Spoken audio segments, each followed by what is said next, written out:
بسم اللہ الرحمن الرحیم۔ ناظرین کرام، میں طارق اسماعیل ساگر آپ کی خدمت میں دوسری دھماکہ خیز ویڈیو کے ساتھ حاضر ہوں۔ انشاءاللہ اس میں بھی آپ کو جو خبریں سننے کو ملیں گی، یہ میں پہلے تھوڑی سی تمہید باندھ دوں کہ میں آپ کو کیا بتانے جا رہا ہوں۔ جناب والا، اس وقت ہمارے خطے میں بطور خاص ساؤتھ ایشیا میں اور میڈل ایسٹ میں اور یہ ہمارا جو پاکستان تو ظاہرہ ہے، یہ اس میں یہاں پہ سی آئی اے بہت ایکٹیو ہو چکی ہے۔ طاقت کے مراکز تبدیل ہو رہے ہیں۔ جو بائیڈن جو بڑی پالیسی، ایک شفٹ اس کی پالیسی میں آئی ہے، وہ یہ ہے کہ یہ اپنا اڈا جو ہے نا وہ سعودی عرب سے ترکی کی طرف شفٹ کر رہے ہیں۔ سمجھ نہیں آئی آپ کو؟ جناب والا، امریکہ تلا ہوا ہے اس بات پہ کہ وہ افغانستان کا اڈا خالی نہیں کرے گا۔ اسے اس بات کا پتہ ہے کہ چین نے یہ ون بیلٹ ون روڈ کے ذریعے دنیا کی 6 ارب 51 کروڑ آبادی تک رسائی حاصل کر لے گا، اور اتنی بڑی مارکیٹ ملے گی۔ باقی دنیا میں کتنی آبادی رہ جائے گی باقی امریکہ کے لیے، یورپ کے لیے؟ یعنی آپ اندازہ کریں کہ امریکہ کے دائیں بائیں یہ جو ساؤتھ امریکہ کے ممالک ہیں یار، یہ ارجنٹائن، چلی، وینزویلا، کولمبیا، پیرو، بولیویا، برازیل، یہ سب ون بیلٹ روڈ میں شامل ہیں۔ اور ان میں سے بیشتر کے مثلا مجھے پتہ ہے برازیل اور بولیویا اور ارجنٹائن کے ساتھ، تو کولمبیا کے ساتھ ان کے بڑے خصوصی تجارتی تعلقات ہیں۔ یہ تو بہت کانشیس، یہ تو بڑی کھپ ڈالی تھی ٹرمپ نے بھی، لیکن وہ اس پہ نہیں کر سکا۔ تو اب یہ بڑا پکا لے کر آئے ہیں جو بائیڈن، جو منصوبہ لے کر آئے ہیں۔ اچھا، یہ جو سی آئی اے کے پاس وہ آپ کو پتہ ہے اس خطے کی سب پوری تاریخ ہے نا، ان کو اس بات کا پتہ ہے کہ یار جو افغان جہاد کے بعد جتنے انہوں نے تجربات کیا، اس میں نمایاں جو لوگ ہیں نا وہ ہیں یہ سلفی اور یہ جو دیوبندی مسلک ہے۔ اچھا، سلفیوں کو تو انہوں نے توڑوا دیا ادھر سے سعودی عرب سے، کیونکہ شہزادے کو اتنا مجبور کر دیا کہ اس نے اعلان کر دیا کہ بھائی جتنی مساجد کو ہم پیسے دے رہے تھے بند، کوئی مسجد جو ہے وہ اہل حدیث مسجد نہیں کہلائے گی سعودی عرب میں بھی، اور ہم اہل حدیث مسلک سے بھی علیحدگی کا اعلان کرتے ہیں۔ یہ ریکارڈ پر بیان ہے، جس کا جی چاہے جا کے چیک کر لے۔ اب انہوں نے جناب یہ کیا کہ جو دیوبند جو ہمارے علماء ہیں، یعنی جنہیں ہم اعتدال پسند کہتے ہیں، ان کا رخ کر دیا ترکی کی طرف۔ آپ مولانا حنیف جلندری کا اس میں گرامی جانتے ہیں، جو دینی مدارس کے آپ کو پتہ ہے سیکٹری ہے، جنرل سیکٹری ہے، صدر ہیں میرا خیال ہے جی۔ وہ اس وقت 70، جب میں آپ سے یہ بات کر رہا ہوں تو مولانا حنیف جلندری 70 علماء کرام جو دیوبند مسلک کے چنیدہ اور یعنی مستند علماء کرام ہیں، ان کا ایک جہاز بھر کے 70 علماء کرام کا ترکی میں موج میلہ کر رہے ہیں۔ ان کو ترکی کی سیریں کرائی جا رہی ہیں، شاپنگیں کرائی جا رہی ہیں، باقی رہے نام اللہ کا۔ اب تھوڑے کو زیادہ جانیے۔ اب اس سے اگلا میں دھماکہ کرنے لگا ہوں۔ ناظرین کرام، اگلے ماہ استنبول میں طالبان کا اجتماع ہو رہا ہے جی۔ اگلے مہینے طالبان کا اجتماع استنبول میں ہو رہا ہے، اور اس میں ترکی کا کردار سب سے اہم ہے۔ ہوٹلوں کی بکنگ ہو چکی ہے۔ یہ موو اصل میں ساری اس کے پیچھے سی آئی ہے۔ وہ یہ چاہتے ہیں کہ کسی طرح طالبان کو رضامند کر لیا جائے۔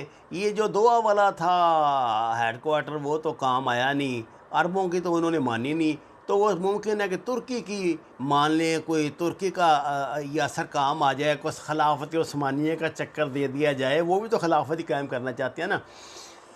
طالبان بڑے ہوشیار لوگ ہیں یار، اللہ یہ اس لیے کہ نا ہاتھ ہے اللہ کا، بندہ مومن کا ہاتھ، کارگرو کار آفری، کار کشاؤ کار ساز۔ مومن کی بصیرت سے ڈرو، اللہ نے کہا، کیونکہ وہ اللہ کی عطا کی ہوئی جو حکمت ہے اس سے سوچتا ہے۔ طالبان نے سب سے پہلا کام یہ کیا، طالبان میں سب سے زیادہ پڑھے لکھے جو ان کے لیڈر ہیں وہ ملا عباس ہیں، جو آپ کو پتہ ہے کہ 30 سال پہلے کمیونسٹ تھے، اور اب وہ ان کی بڑی کمانڈ ہے روسی زبان پہ، انگریزی زبان پہ، دیگر اور زبانوں پہ، اور وہی یہ جو ڈیلیگیشن جاتی ہیں ان کی قیادت کیا کرتے تھے۔ طالبان نے انہیں سیکنڈ کمانڈ کر دیا ہے۔ کیوں؟ کہ کہیں ان کی ذاتی رائے فیصلوں پہ اثر انداز نہ ہو۔ یہ ہے مومن کی شان۔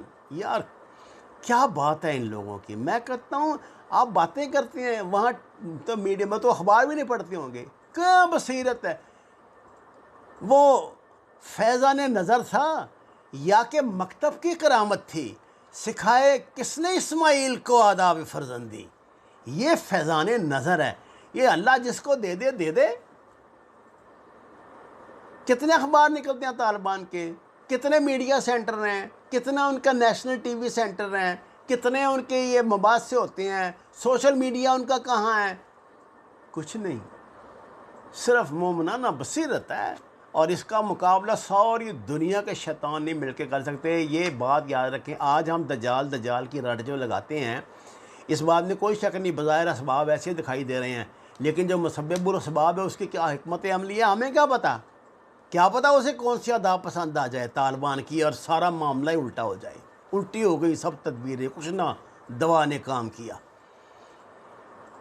تو اللہ نا جی جس کو چاہے برتری دے دے، جس کو چاہے فضیلت دے دے، ہمارے باتوں سے کیا ہوگا یا کیا نہیں ہوگا۔ اب طالبان جو سوچ رہے ہیں، جو کر رہے ہیں، ایک تو 1 مئی کی دے دیا انہوں نے ٹھیک ٹھاک دھمکی، امریکہ کے نکال دیا ہوا۔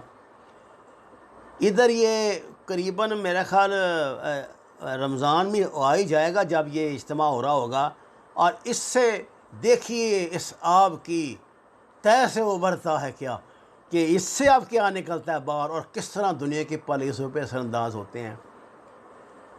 اب یہ جو رگڑو دگڑو چل رہا ہے، یہ بیلنس کرنا چاہتا ہے جو بائیڈن چائنا کو، کہ یار یہ تو 5.5 ارب آبادی تک اس نے رسائی حاصل کر لی، تو ہم کیا کریں گے۔ چائنا کا بنیادی پلان کیا ہے؟ چائنا یہ کہتا ہے کہ یار آج سے پہلے دنیا کا جتنا بھی معاشی ہب تھا نا، وہ تھا یورپ، امریکہ، جاپان کو بھی آپ یورپ میں مان لیں۔ وہ یہ چاہتا ہے یہ معاشی ہب میں چینج کر کے ادھر لے آؤں، مڈل ایسٹ، اور ادھر اللہ آپ کا بھریا کرے ایشیا میں۔ یہ ہے بنیادی فلسفہ، اور یہ ناقابل برداشت ہے اس کے لیے، جو بائیڈن کے لیے۔ اور جو بائیڈن کیا کر رہا ہے، وہ یورپ کو ریئلائز کرا رہا ہے کہ ہم مارے جائیں گے۔ اب وہ کیا کر رہا ہے، میں نے آپ کو بتایا تھا کل بھی پرسوں بھی، کہ یو کے کو، جو ان کے پرانے آپ کو ایک ہی ہیں، یہ بھائی ہیں یو کے اور امریکہ والے، ان کو ملا کے اس نے سب سے پہلے تو کہا ہے کہ نیا پلان اس کو دیا ہے کہ اس کے یہ 1 بیلٹ 1 روڈ کے مقابلے میں وہ ایک نئی وہ لانا چاہتے ہیں تھوڑی، اور وہ اب یہ چاہ رہے ہیں کہ مڈل ایسٹ کی جو مارکیٹ ہے نا اس کو قبضے میں کرو سب سے پہلے، کیونکہ روپیے تو وہاں پر ہے نا، ادھر تو خالی بھوک ننگی ہے نا، روپیے تو ان کے پاس ہیں۔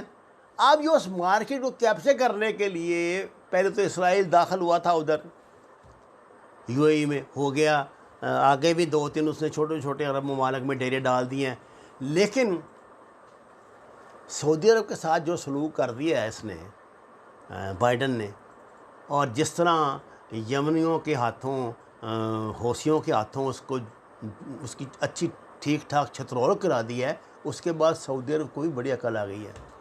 یہ شہزادے کا جو فون آیا نا عمران خان کو، یہ کو بچوں کا کھیلنی، عمران خان چائنا والی اس تحریک کا، اس جو یہ ڈپلومیسی ہے اس کا حصہ ہے۔